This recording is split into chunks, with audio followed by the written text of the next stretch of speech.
For a lot of us, potential does not pay attention to your prayers. It actually distracts you. There is a way that appears to be right, but in the end it leads to death. Times the bravest thing you'll ever do is leave. Times the bravest thing you'll ever drain me. The truth, when you heal, the people who...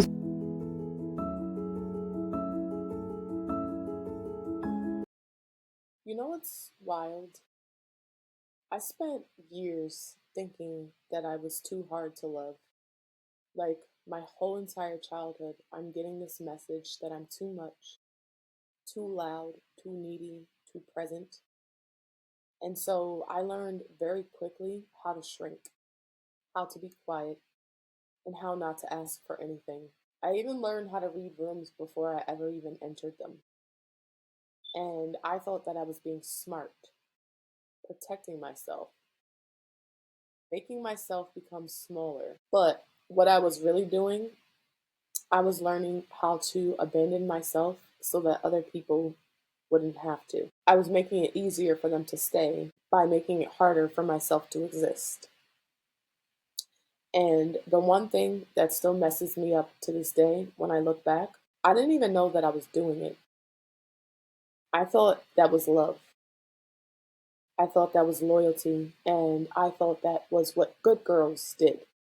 Good daughters and good women. We make ourselves easy to love by becoming hard to find. So if you've ever stayed quiet, even when you wanted to scream, if you've ever smiled, even when you were falling apart, if you've ever convinced yourself that your needs were too much, but their behavior was just fine, then you know exactly what I'm talking about. And I see you because I was you. Hey y'all, hey, welcome back to another episode of Truth, Trust, and Trajectory with your girl, Nchukym Bee. This is the podcast where we talk about the patterns we didn't choose, the survival strategies that kept us alive, and the healing that asks us to tell the truth, even when it's inconvenient. Today we're talking about self-abandonment. Not the Instagram version, the real one. The one that lives deep within your body. The one that sounds like love, but it feels like loss. And look, before we go any further, I just want to say this. If this conversation is already touching something within you, something you've been trying to name but haven't been able to, I want you to know that you're not alone in this. And you don't have to figure it all out today. But if you want to keep going deeper, if you need some support while you're in the process of unpacking this, I have a free guide that walks you through some of what we're going to talk about today. How to recognize self-abandonment, how it shows up, and what it actually takes to come back to yourself. You can grab that over at my website, nchukymbee.store. I'll throw it up there for you guys. All right. You can just check the link out in the show notes. No pressure. It is there if you need it. And if you're new here, or if this episode is already hitting, go ahead and hit that subscribe button and the notification bell, because I do this every week. We sit with the hard stuff. No rushing through it. No making it cute. Nothing but the truth here. All right, so let's get into it. So I want to start here. Self-abandonment is not just putting yourself first. It's not just being selfless or being kind or even just being accommodating. Self-abandonment is when you disconnect from your own needs, your own feelings, and essentially your own truth in order to stay connected to someone else. It's when you silence yourself in order to keep the peace. When you override your own gut to avoid conflict. And it's even when you start to convince yourself that what you feel isn't real, it isn't fair, and it isn't even worth saying. Because saying it might actually make someone uncomfortable. And their comfort has become more important than your presence. Self abandonment is when you stop checking in with yourself and start checking in with everyone else. So you'll stop asking things like, what is it that I need? And start asking, what do they need from me? You stop asking, is this okay with me? And instead, you start asking, will this make them upset? Here's the part that makes it so hard to see. It doesn't always feel bad at first. Sometimes it feels like love. Sometimes it feels like maturity. And sometimes it feels like proof that you're not selfish, that you're not difficult, that you're not like the people who hurt you. But underneath all of that, you start disappearing. And the tricky thing about it is most of us have learned how to do this before we ever even had the language for it. I learned how to abandon myself when I was a kid, not because I wanted to, but because I learned that I had to. When you essentially grow up in instability, in foster care, in shelters, and homes that don't feel safe, if you've ever had parents who were unable to regulate themselves, essentially you learn very quickly that your feelings are a liability and that your needs are inconvenient and your voice is a problem. So you learn how to adapt. You learn how to become the easy kid, the quiet one, the one who doesn't ask for too much, the one who can read the room and adjust accordingly. You learn that safety isn't about being protected. It's about being small enough so that you don't become a target. And over time, I became very good at that. I could feel the shift in a room before anyone ever said a word. I knew when to disappear, and I knew when it was time for me to show up and perform. I knew how to make myself useful so I wouldn't be disposable. And I became responsible for other people's emotions because mine were never safe to have. I learned that love wasn't something that you received, it was something that you had to earn, and you earned it by not being a burden. That belief in itself, that wiring, it followed me well into adulthood. It followed me into relationships, marriages, my friendships, my motherhood, and even my workspaces. Because when you learn that your value is tied to your convenience, you start building your whole life around not being too much. You tolerate things that you should never have to tolerate. You stay longer than you ever should have. You explain yourself when you shouldn't have to. And you apologize for things that are not your fault. Over time, you start to make yourself smaller and smaller and smaller, and you'll call it compromise. But that's not compromise. That is erasure. I'm going to share with you guys how this played out in my relationships. For some time, I noticed a pattern of the partners that I would attract. I would attract men who were emotionally unavailable. And for me, in that broken place, I didn't see it as a red flag. I looked at that as a challenge. My thought process would go a little something like, oh, he's distant. He doesn't communicate. He's inconsistent. Bet I can love him into safety. I really thought that I was being patient, understanding, and mature. But the reality was I was just repeating a pattern that I learned as a kid.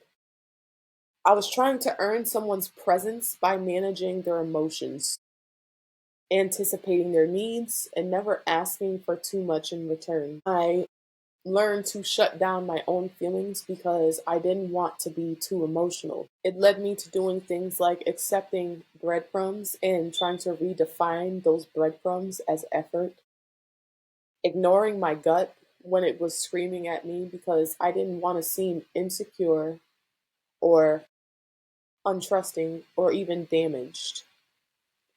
And when I finally did speak up, when I finally said, hey, this doesn't feel good, this is not working for me, the results were I would get gaslit. Many responses, and I can count on both hands and feet, and probably other people's too. The response was always I was overreacting, I was being dramatic, making things bigger than they actually were. And so, what I did over time, I started to believe them, and I would run back into myself. I would apologize and essentially make myself smaller again. Because the alternative, trusting myself and standing in my truth and risking the relationship ending, for me, it felt more dangerous than actually losing myself. That's the one thing about self abandonment in relationships.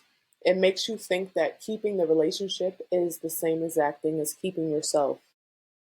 But you can't keep both. And that's the thing about self abandonment in relationships. It makes you think that keeping the relationship is the same thing as keeping yourself. But you can't keep both, not when the relationship requires you to disappear. And it's not just personal, right?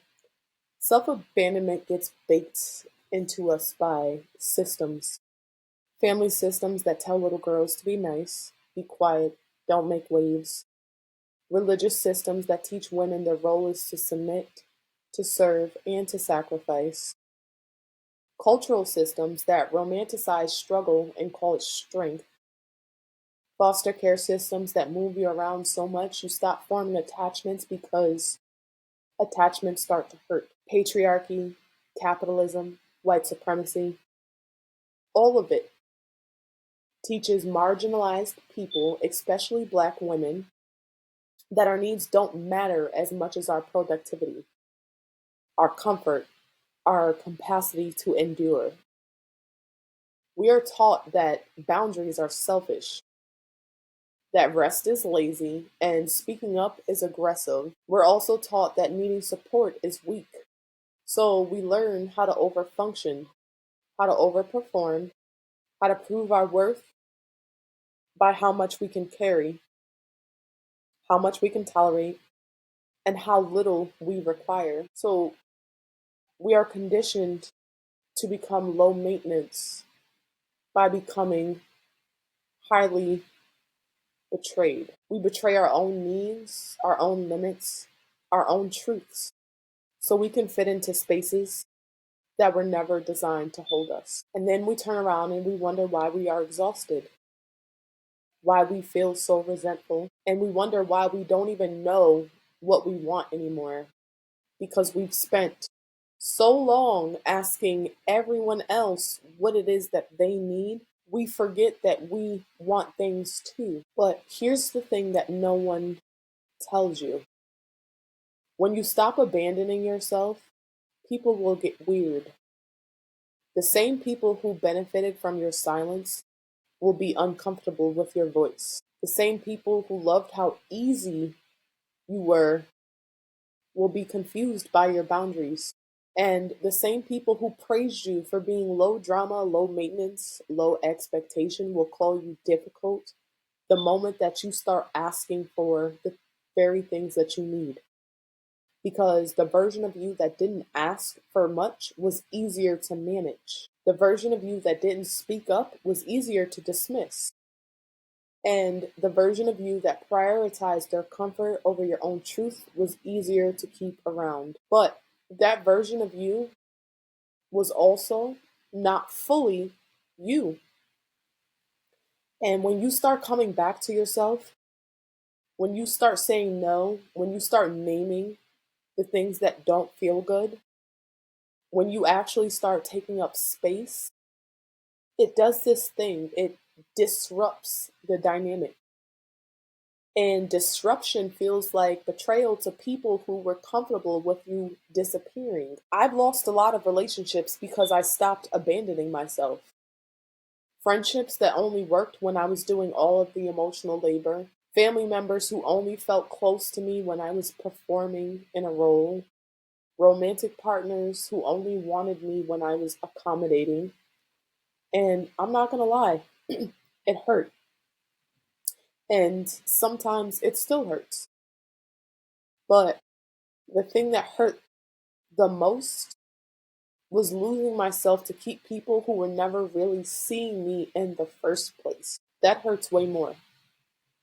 And let's be very honest about grief. Because choosing yourself after a lifetime of abandoning yourself isn't just empowering. It feels like grief. In that grief, you are grieving the relationships that couldn't survive your wholeness, the versions of yourselves that you had to become in order to stay safe, and the time that you've ultimately lost trying to be loved by people who could not love the real you because you never showed them the real you. It's also grieving the little girl who learned that her safety required her to be silent. And that grief, it's tough, but it's also valid. You don't have to spiritually bypass it. You don't have to be grateful for the lesson right away. And you are allowed to be sad that it had to be this hard, that you had to learn love the wrong way first, that the people that were supposed to protect you taught you to protect everyone but yourself. You're allowed to grieve that. And grieving it doesn't mean that you're doing it wrong. It means that you're doing it honestly. Now, I want to talk about why this is a nervous system issue and not just a mindset issue. Because you can know intellectually that you deserve better. You can read all the books, listen to all the podcasts, and go to all of the therapy sessions. But if your nervous system still believes that self abandonment equates to safety, you're going to continue to do it because your nervous system isn't trying to help you thrive. Its only function is to help you survive. And if self abandonment kept you safe as a kid, if being small and quiet and convenient kept you from getting hurt, getting yelled at, or even abandoned, then your nervous system coded that as a survival strategy. So now, as an adult, even when you're in a safer situation, even when you're with people who tell you that they love you, your nervous system is still running on that old program. It's saying things like, don't be too much, don't ask for too much, don't rock the boat. It's still treating you as if your own needs are a threat. And this is why healing self abandonment isn't just about making better choices, it's about rewiring your nervous system to believe that you can take up space and still be safe, that you can have needs and still be loved, you can say no and still belong, and that calm doesn't mean that something bad is going to happen. It's also about the fact that consistency isn't a setup for disappointment. It's about teaching your body that it's safe to be seen, safe to be honest, safe to be whole, and safe to be you. And that takes time. It takes repetition. It takes practice, but it's possible. So, what does it actually look like to stop abandoning yourself? It looks like pausing before you say yes to something and ask yourself, do I really want to do this? Or am I just trying to avoid conflict? It looks like noticing when you're over explaining yourself and stopping in mid sentence. It also can look like saying things like, I need to think about that, instead of immediately accommodating someone else's request. It looks like letting people be disappointed in you without rushing to fix it, and even trusting your gut when you can't articulate why something feels off. It also looks like leaving rooms, relationships, conversations that are reliant on you shrinking, like not laughing at jokes that are not funny, not pretending that you're okay when you know that you're not, like asking for what you need, even when it feels vulnerable. It looks like believing that you're allowed to change your mind. Because I believe a lot of us have been conditioned and bullied into making decisions that best suit others but make us feel disenfranchised. The thing about all of this is it is messy. It's not easy, and you're not going to do it perfectly. There are going to be times where you slip back into old patterns, times where you people please out of habit, and even times when you prioritize someone else's comfort over your own truth because it feels easier in the moment. And that is okay. You're not trying to be perfect. You're trying to be present. You're trying to come back. And every time you decide to choose yourself, even if it's just in the smallest of ways, you're sending a message to your nervous system that says, we are safe here. You do not have to disappear to be loved. So I want to leave you guys with a few questions. You don't have to answer them out loud. You don't have to journal them. You don't have to do anything with them at this moment. Just let them sit with you. Where is it in your life that you're making yourself small in order to keep someone else comfortable? What would it actually feel like to take up the space that you need? What is it that you're afraid will happen if you stop abandoning yourself? And is that fear based on how true that is now, or what was true back then? And I just need you guys to sit with that. Look, I'm not going to tell you that choosing yourself is easy. And I'm not going to tell you that it won't cost you something, because there's always a price to be paid with anything and everything that you do in this life. So it will cost you something. But I want to tell you this: the cost of staying small is way higher, and the cost of silencing yourself is higher than that. The price that you're going to pay for performing a version of you that everyone else can tolerate, but you can't even recognize anymore, that cost is also extremely high. It's expensive. And I think that if I had to bet, I'd be willing to bet that you've already paid more than enough. You don't owe anyone your disappearance. You don't owe anyone your silence. You don't owe anyone a version of yourself that makes their life easier at the expense of your own. You are allowed to truly exist. You are allowed to take up space, and you are also allowed to have needs, to set boundaries, to change your mind, and to trust people. And the people that are truly meant to be in your life, they'll be able to handle that.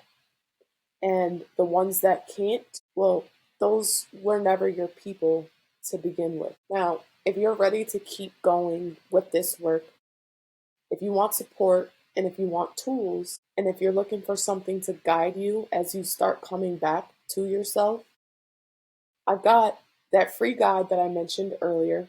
There are no strings attached, just real support for the road that you're walking. You can grab it at my website, nchukymbee.store, or you can check the show notes.